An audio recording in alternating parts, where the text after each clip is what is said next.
pasti kita ingat pada isinya. Pasti itu. Nah ini judulnya nggak ingat kan? Nah judulnya aja nggak ingat lagi kan? Baik, kita ulang lagi. Judulnya kemarin itu ya, dengan sepotong hadis kita baca kemarin itu judulnya adalah yuhibbunal khamsi wa yansaunal khamsi. Pangkal hadisnya begini ya. Saya ati ala zaman li ummati, akan datang suatu zaman kepada umatku yuhibbunal khamsi wa yansaunal khamsi. Akan datang suatu zaman kepada umatku, kata Nabi, di zaman itu mereka mencintai 5 perkara dan melupakan 5 perkara. Nah, kan ini kemarin itu judul kita, kajian kita. Baru kita baca kemarin itu baru 2. Ya. Kata Nabi, umatku pada saat itu nanti mencintai 5 perkara dan melupakan 5 perkara. Apa dia itu yang sudah kita bahas kemarin itu 2. Yang pertama kata Nabi, wa yuhibbunad dunya wa yansaunal utsbah. Mereka terlalu mencintai dunia sehingga melupakan akhir. Itu yang pertama kemarin sudah kita bahas. Yang kedua kata Nabi, wa yuhibbunad dawra wa yansaunal kubur. Mereka terlalu mencintai kesibukan dunia sehingga mereka melupakan siksa kubur. Nah, ingat kan? Jadi 2 ini sudah kita bahas kemarin, yaitu 15 hari yang lewat, tepatnya pada hari Minggu pula pada saat itu. Berarti 2 ini sudah kita bahas. Yang perkiraan Nabi yaitu jauh 1400 tahun yang silam. Ya, 1400 tahun sekian yang silam, Nabi sudah mengatakan akan datang suatu zaman kepada umatku apabila di zaman itu, kata Nabi, mereka lebih cenderung cintanya kepada dunia, 1, sehingga mereka merupakan akhirat. Yang kedua, mereka cenderung cintanya kepada kesibukan dunia, siang malam cuma sibuknya karena dunia, sehingga mereka melupakan siksa kubur. Nah, di yang 2 ini sudah kita bahas kemarin. Jadi sekarang supaya jangan menanggung kaji kita, supaya sampai, ya kita tambah yang 3-nya lagi, kan masih tinggal 3 lagi. Nah, jadi kita sambung yang nomor 3-nya. Yang nomor 3-nya kata Nabi, di zaman itu nanti kan kita bisa memikirkan pakai logika. Yang 5 macam kata Nabi ini apa sudah terjadi di tengah-tengah kita? Apakah belum? Bisa kita memikirkan. Yang 2 tadi kan sudah bisa kita pikirkan. Yang pertama tadi mencintai dunia sehingga melupakan akhirat. Yang kedua mencintai kesibukan dunia, melupakan siksa kubur. Nah, ini kan sudah bisa kita pikirkan. Apakah sudah terjadi di tengah-tengah kita? Apakah kita sendiri yang sudah berprinsip semacam ini? Nah, lanjut yang ketiga. Yang ketiga kata Nabi, wa yuhibbunal mala wa yuhibbunal mala wa yansaunal hisab. Yang ketiga kata Nabi, mereka terlalu mencintai mala. Kalau mal bahasa Arab, kalau bahasa kita harta. Wa yuhibbunal mala wa yansaunal khur.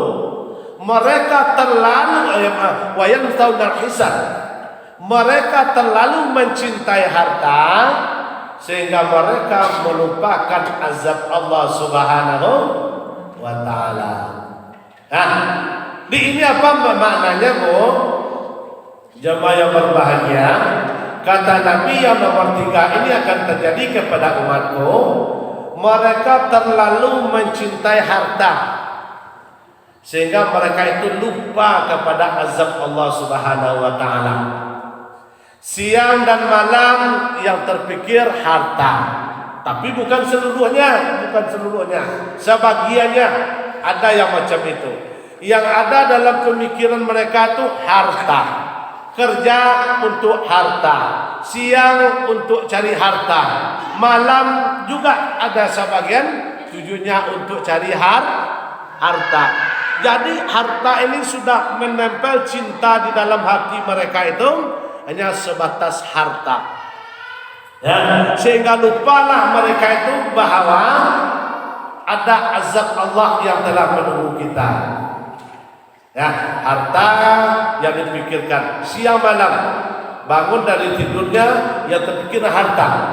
Apalagi yang kerja supaya kita dapat ini, dapat itu, dapat ini, dapat itu. Yang ada dalam pemikiran mereka adalah harta.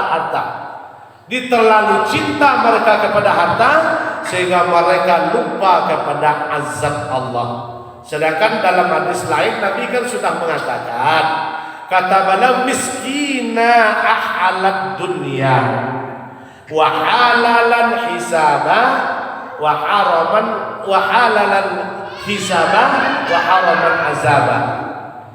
Orang yang terlalu mencinta, miskinlah orang yang pencinta dunia itu, kata Nabi, apalagi mereka cinta harta. Ya, sedangkan harta itu yang halal saja dihisab oleh Allah, dan yang halal pun itu yang haram pun itu diazab oleh Allah Subhanahu wa taala. Kaum ibu yang kami muliakan, yang dirahmati oleh Allah Subhanahu wa taala.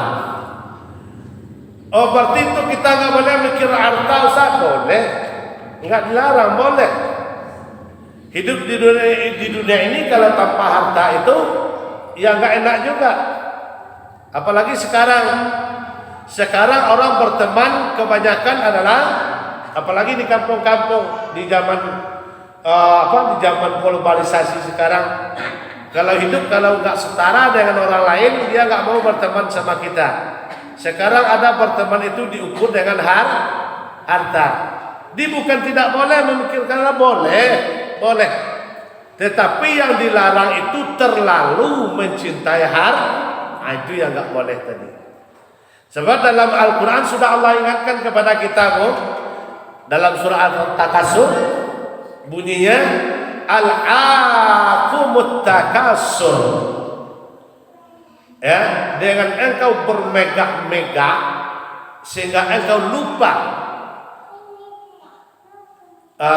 hatta zurtumul maqabir, sehingga kamu diantar ke pekuburan. Ini maknanya bagaimana, Bu? Pemahamannya, kata Al-Quran tadi al-haqumut takasur, dengan kamu bermegah-megah, ini maksudnya harta.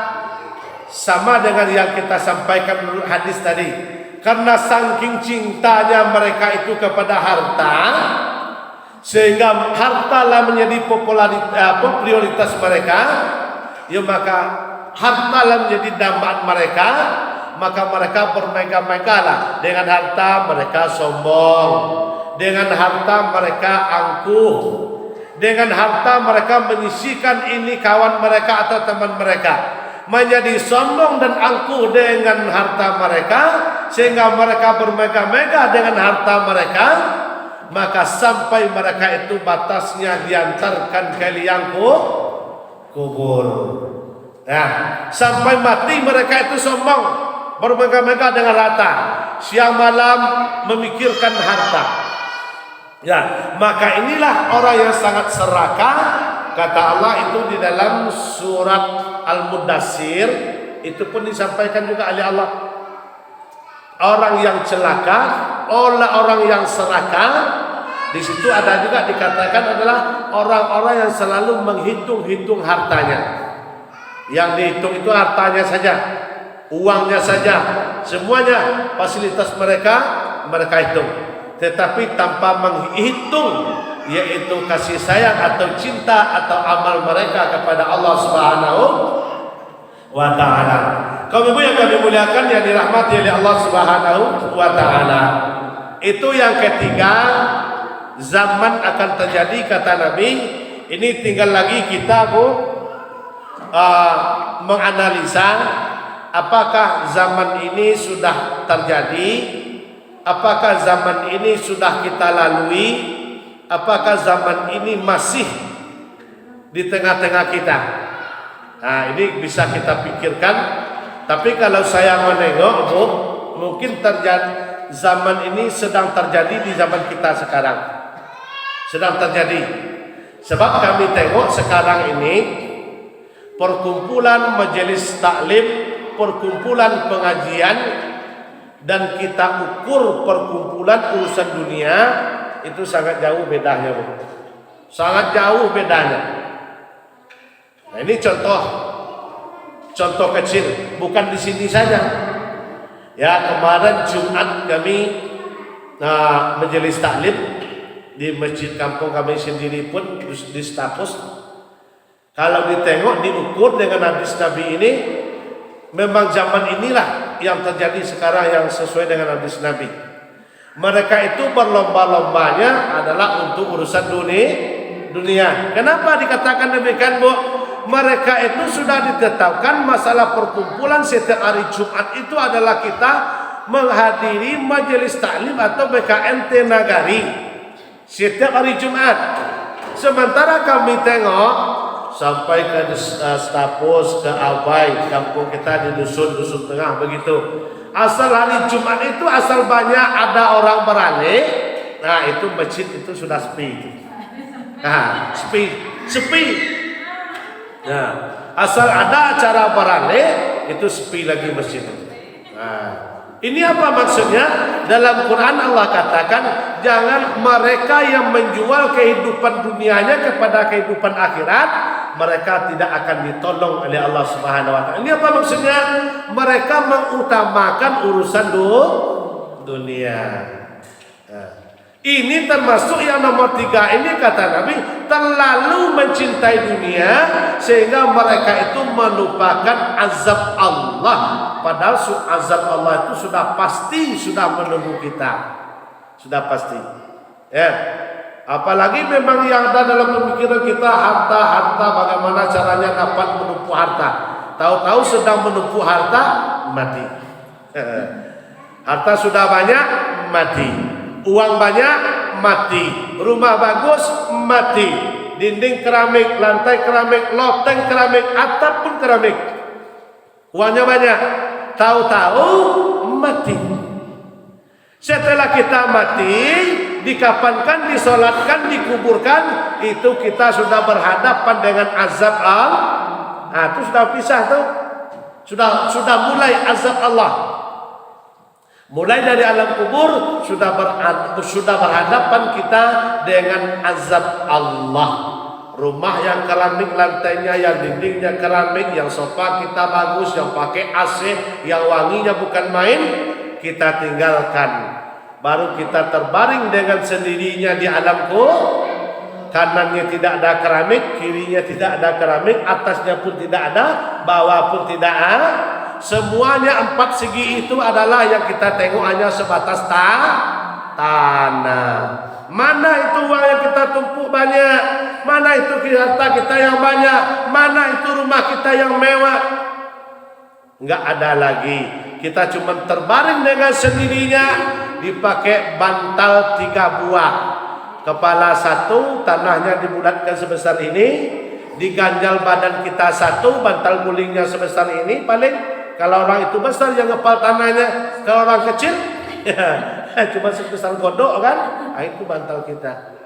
Ya, cuman itu. Tengok ke sini, alhamdulillah beda. Tengok ke depan, ke sini itu tanah. Tengok ke atas tanah, tengok ke bawah tanah, tengok ke belakang ada papan. Itu bedanya. Mulailah kita menjalankan proses namanya azab dari Allah Subhanahu wa taala. Dan di sini pula lah kita, Bu, di alam kubur ini penentunya.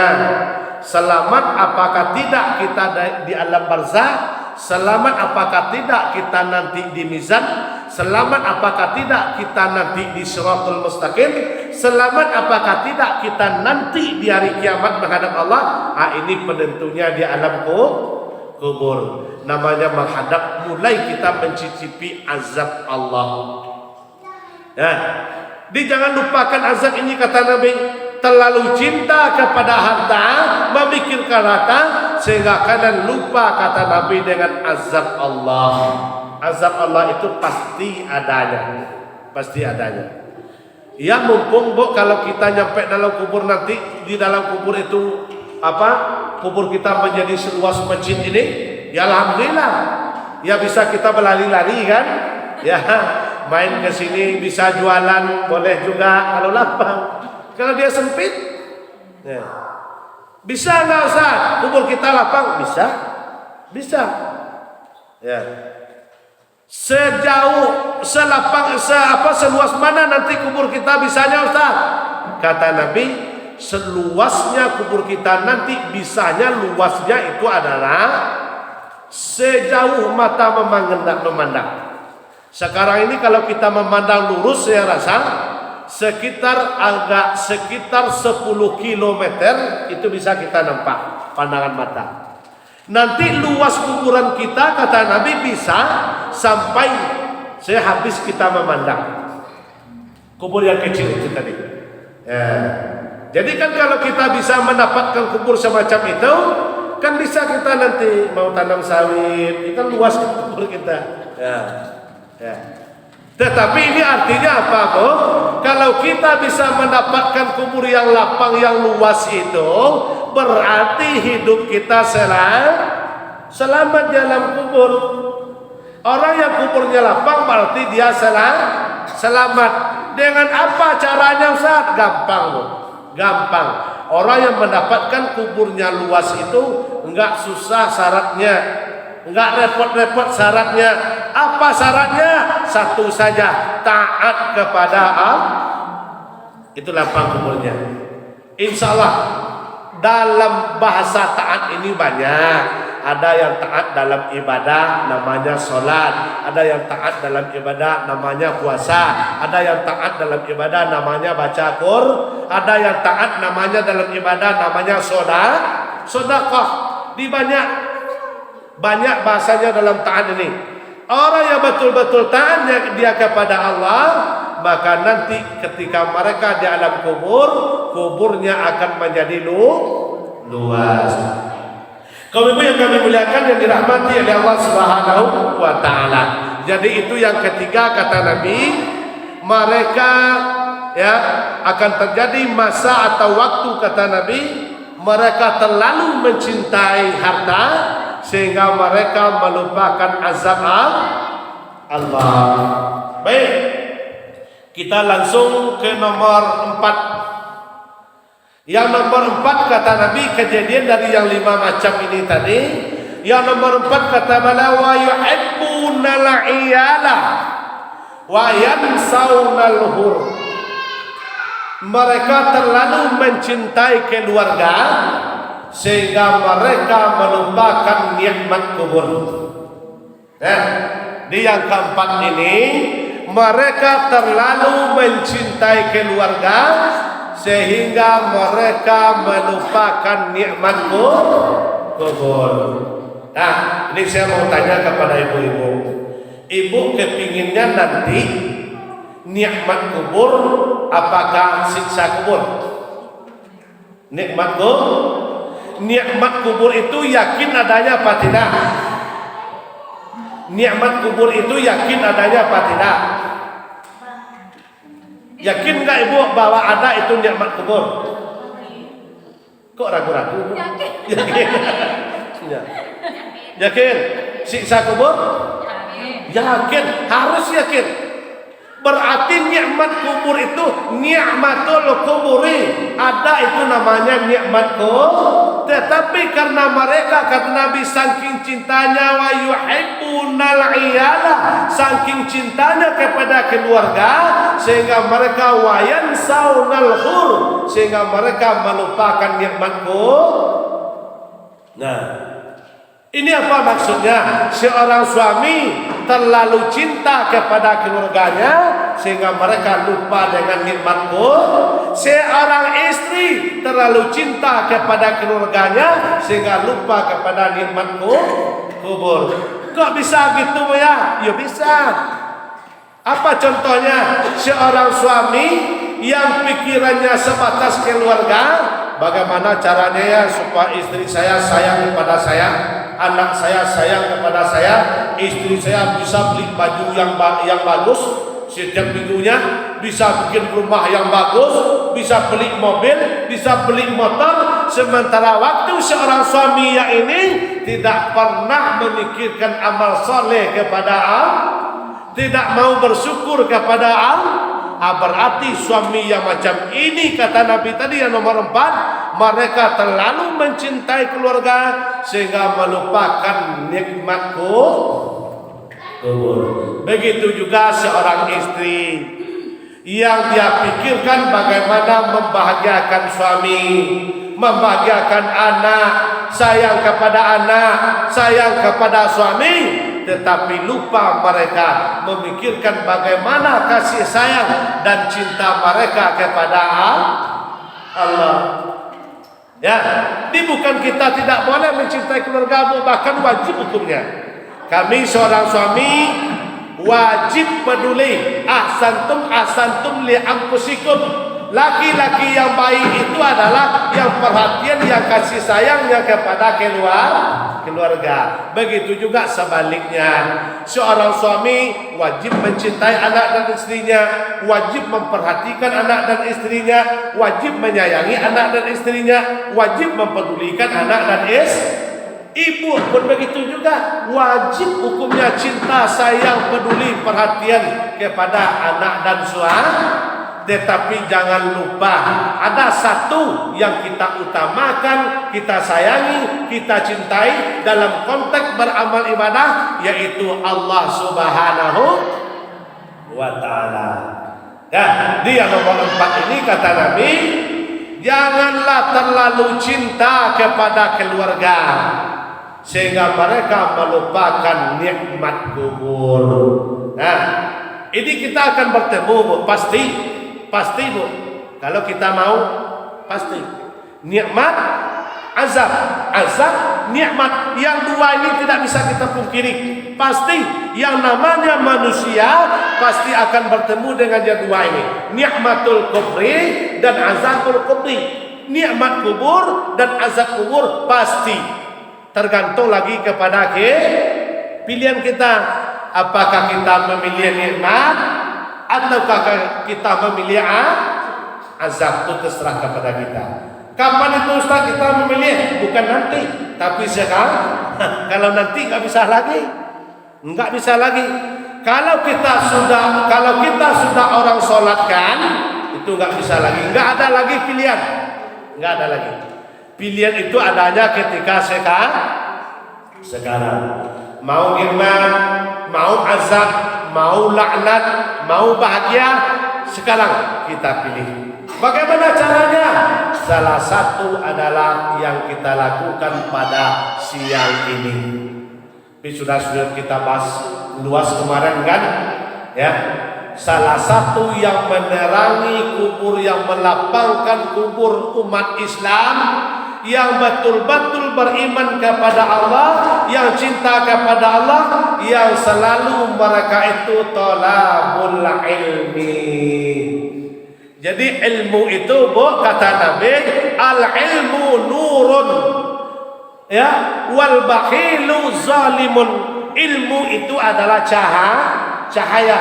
Kezaliman itu adalah kegelapan. Jadi ilmu itu kata Nabi cahaya. Orang yang rajin thalabul ilmi, hadir di tempat pengajian ilmu, kepingin haus terus menerus dengan ilmu, yang terutama ilmu din, ilmu agama, maka ilmu akan menolong mereka. Ilmu akan menjadi cahaya bagi mereka. Di mana cahayanya nanti, Bu? Yang terutama menjadi cahaya di alam kubur. Di kuburnya menjadi luas, termasuk salah satu syaratnya adalah rajin thalabul ilmi. Nah, mudah-mudahan ibu, walaupun ibu tidak mengharapkan itu, tetapi Allah yang berjanji. Walaupun ibu tidak mengharapkan ke sini ke masjid ini tidak menghadapkan dalam hati bahwa akan nanti mendapatkan cahaya dari Allah atau ampunan, walaupun tidak ada dalam hati ibu, tetapi Allah dan Rasul telah berjanji man talakat tariqan ilmi, barang siapa yang memudahkan langkah kakinya berjalan untuk menuju mencari ilmu, sahalallahu, dan Allah nanti akan memudahkan langkah kaki mereka untuk menuju surga. Ini janji Allah dan Rasulnya kepada kita. Nah, kaum ibu yang kami muliakan, yang dirahmati oleh Allah Subhanahu wa taala, itu yang keempat. Mereka terlalu mencintai keluarga sehingga mereka melupakan nikmat kubur. Nikmat kubur ini bukan main loh, bukan main, harganya tinggi, nggak bisa ternilai dengan uang, nggak bisa dibeli bu, nggak bisa. Sebanyak apapun harta kita, kalau kita zalim dan tidak akan bisa ditukar dengan namanya nikmat kubur. Sebab nikmat kubur ini kalau kita sudah dapatkan nikmat kubur, berarti kita akan mendapatkan nikmat setelah dan setelahnya. Dapat nikmat kubur, pasti mendapatkan nikmat di alam barzah. Dapat nikmat alam barzah, pasti mendapatkan nikmat di padang mahsyar. Dapat nikmat di padang mahsyar, pasti mendapatkan nikmat di saat di mizan. Mizan itu adalah timbangan. Dapat nikmat kita di timbangan di mizan, pasti mendapatkan nikmat ketika melintas siratal mustaqim. Mendapatkan nikmat kita di siratal mustaqim, sudah pasti kita mendapatkan nikmat di hari kiamat. Hari kiamat ini adalah pertemuan kita kepada Allah, penentu nantinya hari akhir, namanya hari akhir wal akhir. Jadi kalau kita sudah selamat mendapatkan nikmat di mizan, di timbangan dan siratal mustaqim, pasti kita mendapatkan nikmat di hadapan Allah nanti pada yaumul akhir. Apa itu yaumul akhir? Ustaz, yaumul akhir adalah saat itu kita menghadap wajah Allah Subhanahu wa taala. Jangan remehkan nikmat kubur. Raihlah nikmat kubur itu dengan apa? Ya, yaitu dengan selalu mendekatkan diri kepada Allah Subhanahu wa taala. Baik, yang terakhir, yang kelima, kata Nabi adalah wa yuhibbunan nafsa wa yansawunallah. Akan datang suatu zaman kepada umat, kata Nabi, yang nomor 5-nya, mereka terlalu mencintai, mengumbar hawa nafsu, wa yansawunallah, sehingga mereka lupa kepada Allah.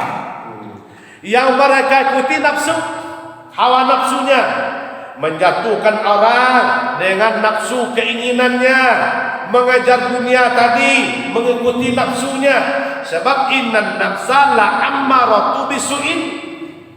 Hawa nafsu itu adalah mengajak kamu selalu dan selalu untuk berbuat jahat kepada Allah, kufur dia.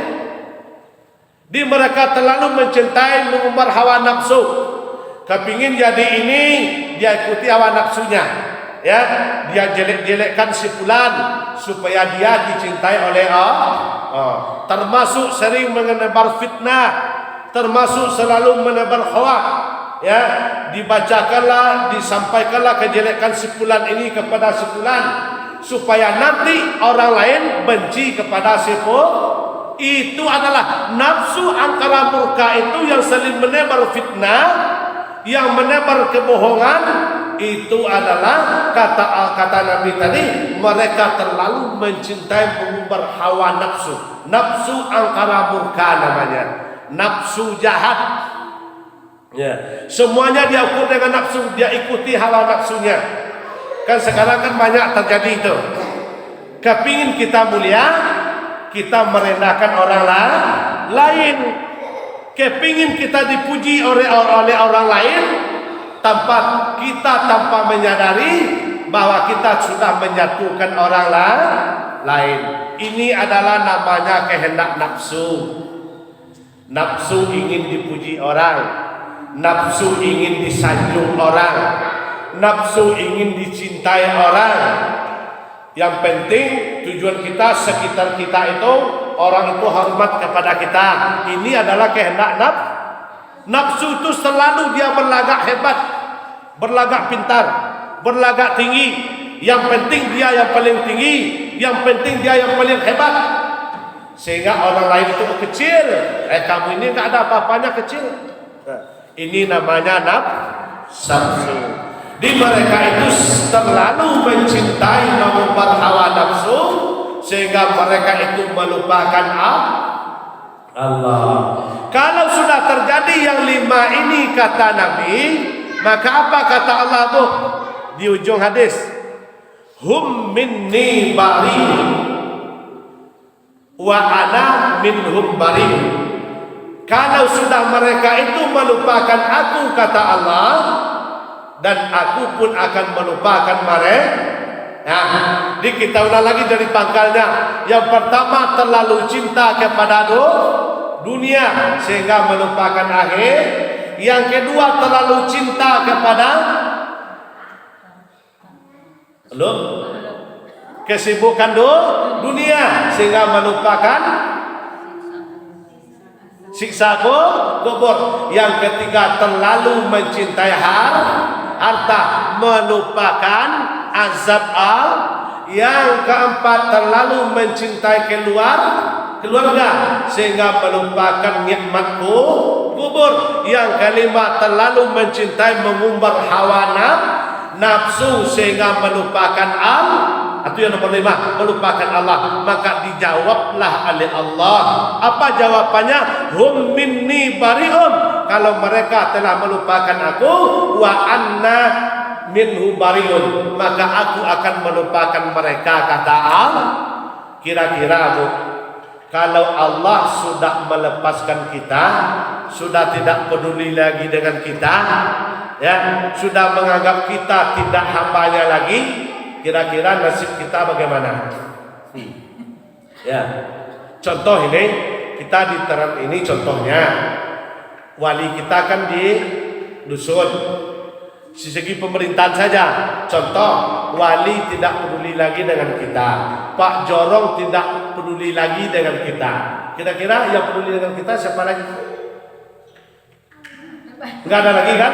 Itu di segi pemerintahan saja, di segi lingkungan saja. Tetangga tidak peduli lagi dengan kita, pemerintah tidak peduli lagi dengan kita. Kira-kira kepada siapa kita mau minta tolong? Nggak ada lagi kan? Paling-paling minta tolong kepada keluar. Itu pun kalau keluarga peduli dengan kita.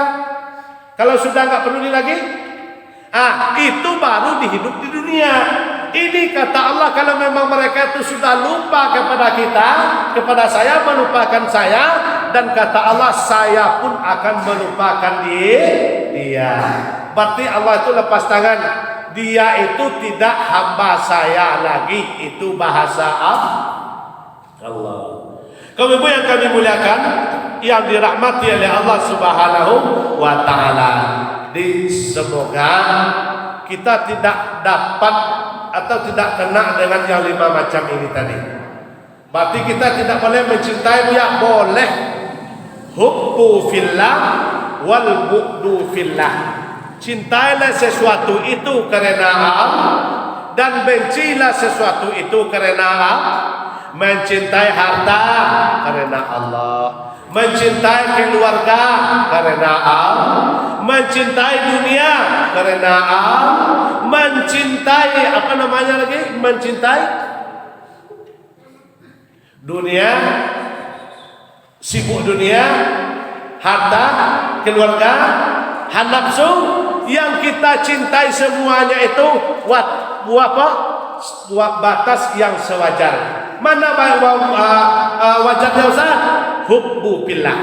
Cintailah semuanya itu karena Allah. Kita banyak harta, mungkin lebih daripada orang lain. Alhamdulillah. Berarti itu adalah Allah percaya kepada kita, menitipkan hak, kita kembalikan kepada Allah. Itu namanya batas hubbu fillah wal bughdu fillah. Cinta kita kepada sesuatu, cintalah karena Allah. Cinta kepada suami, cintalah karena Allah. Kalau ada yang kita benci sebaliknya, wal bu'du fillah, itu pun benci karena Allah.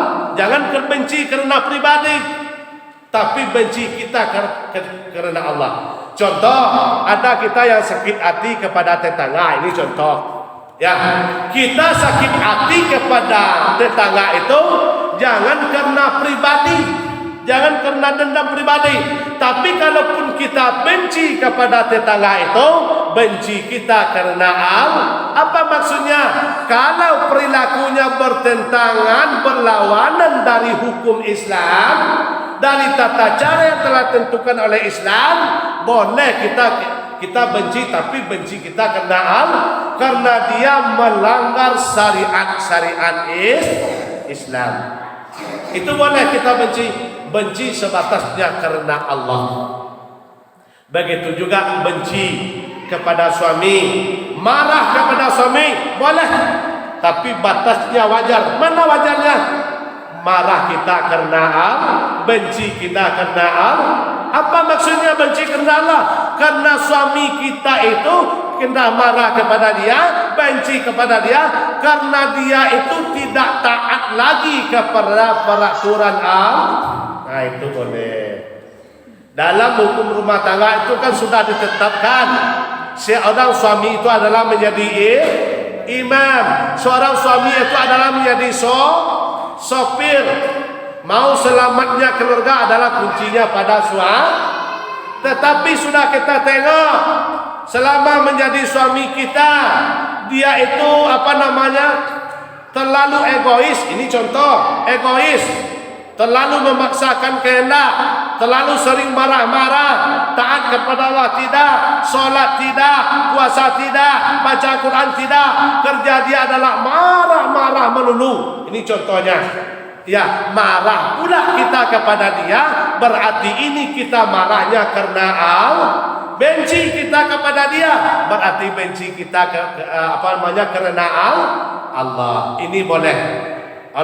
Kalau memang sudah tidak terpenuhi lagi, berusaha sudah ikut serta kita terus, menderes kita ikut juga, kebun sawit kita ikut juga, semuanya kita kerja kita ikut. Ya, tetapi seorang suami tidak memenuhi kebutuhannya dengan semaksimal, benci kita atau marah, itu boleh, tetapi dasarnya hubbu fillah, ya, wal bu'du fillah, yaitu benci kerana Allah Subhanahu wa ta'ala. Kaum ibu yang kami muliakan, yang dirahmati oleh Allah Subhanahu wa ta'ala. Jadi itu Bu, sampainya kajian kita yang 5 macam itu menurut Nabi, zaman atau saat yang terjadi 5 macam itu, ini tinggal kita memilih, tinggal kita memikirkan apakah zaman itu sudah ada, kita rasakan sekarang yang disebut Nabi tadi. Kalau memang itu ada, memang itu sudah kita rasakan, mari kita pintar-pintar untuk mengevaluasi diri. Mari kita pintar-pintar dan cerdas untuk mengukur, supaya kita jangan terjebak, kata Nabi tadi, mencintai 5 perkara sehingga lupa dengan 5 perkara. Jangan. Sebisa mungkin kita maksimalkan, ya, kita fikti-fikti lah. Cinta dunia, tetapi harus juga cinta kepada akhirat. Itu namanya seimbang. Boleh kita mencintai dunia, tapi kita imbangi kita dengan mencintai akhirat. Mencintai akhirat itu apa contohnya ya? Gampang. Apa gampangnya? Yang terutama kita tadi syaratnya adalah taat kepada Allah. Dipanggil oleh Allah itu datang, disuruh oleh Allah itu pergi, dilarang oleh Allah itu berhenti. Nah, itu saja syaratnya. Gampang. Disuruh itu macam mana, Ustaz? Gampang. Ya. Kata Allah itu adalah aqimis sholati, innas sholata tanha 'anil fahsya'i wal munkar. Ya, bahwa sesungguhnya salat itu kata Allah mencegah perbuatan keji. Jadi kalau orang yang sudah betul-betul salatnya lillahi ta'ala, memang takutnya kepada Allah, saya yakin dan percaya, memang dia hidup di dunia ini memang butuh dunia, betul. tetapi mereka tidak akan terlalu mencintai dunia. Baik, teman-teman yang kami muliakan, yang dirahmati oleh Allah Subhanahu wa Ta'ala, mungkin secara tema atau kaji kita untuk sore hari ini, karena kaji yang 5 ini sudah sampai, ya, yang disampaikan oleh Rasulullah. Mudah-mudahan kita tidak terjebak kepada yang 5 hal. Kenapa? Karena dalam riwayat lain Nabi mengatakan dunia kuma hilil makal. Kata Nabi, dunia itu bukan kekal tetapi sementara saja.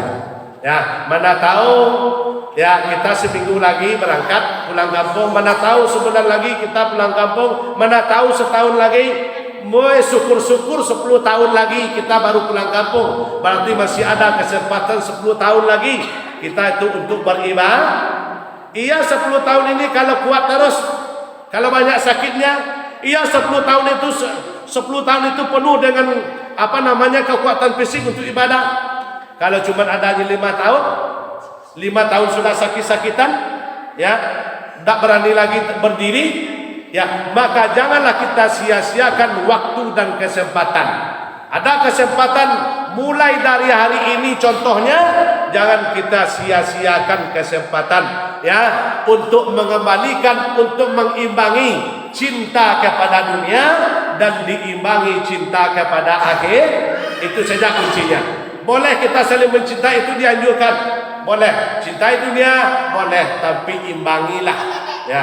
Sebab dalam Al-Quran Allah mengatakan orang yang mencintai dunia itu akan Allah berikan. Man harsad dunya nu'tihi man arsal akhirah man arsal akhirah nu'tihi. Allah, bagi orang yang mencintai dunia akan diberikan oleh Allah Subhanahu wa Ta'ala. Mencintai akhirat akan diberikan. Tetapi sebaliknya, bagi orang yang mencintai dunia, seutuhnya Allah pun akan berikan. Tetapi kata Balagh, wa fil akhirati min nasib, tetapi mereka pada hari akhirat kelak tidak akan mendapatkan apa-apa. Walaupun kita terlalu mencintai